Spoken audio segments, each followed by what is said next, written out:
Grabe, hindi ko nga akalain na ganito pala kasarap itong gawin sa itlog.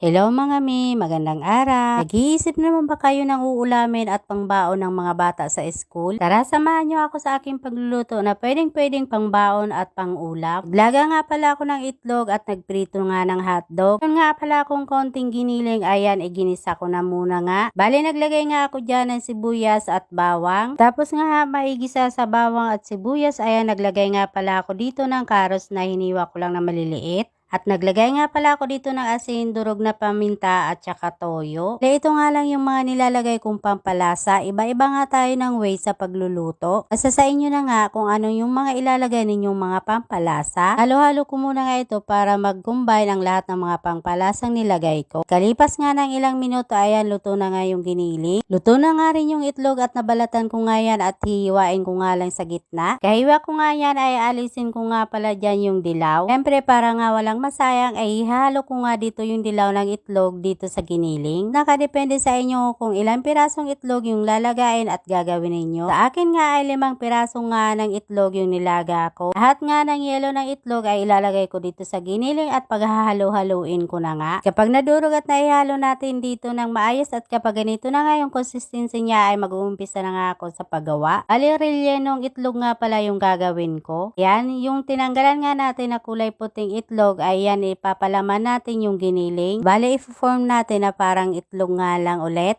Pagkatapos nga natin mapalamanan yan, ay maglalagay nga pala ako sa ibabaw ng hotdog para naman may design. Wow! Para maging kaakit-akit nga ito sa mga bata. O diba, mindset lang ba?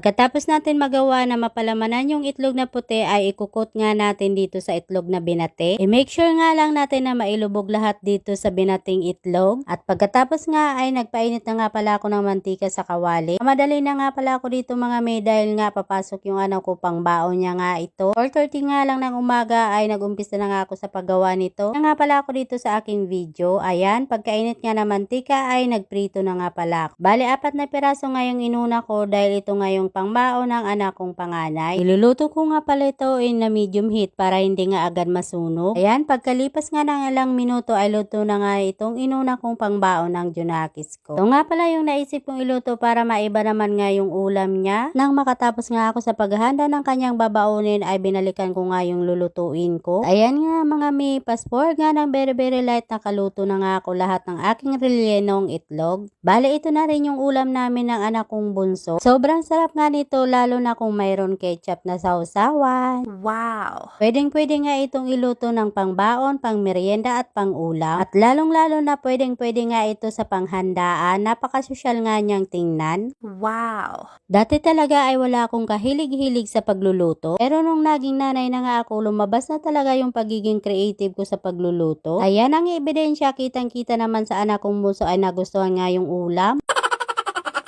At hanggang dito lang muna ang buong ganap ko ngayong araw. Maraming salamat sa walang sawang pagsuporta at panunood. See you in my next video. Yun lang. Bye-bye!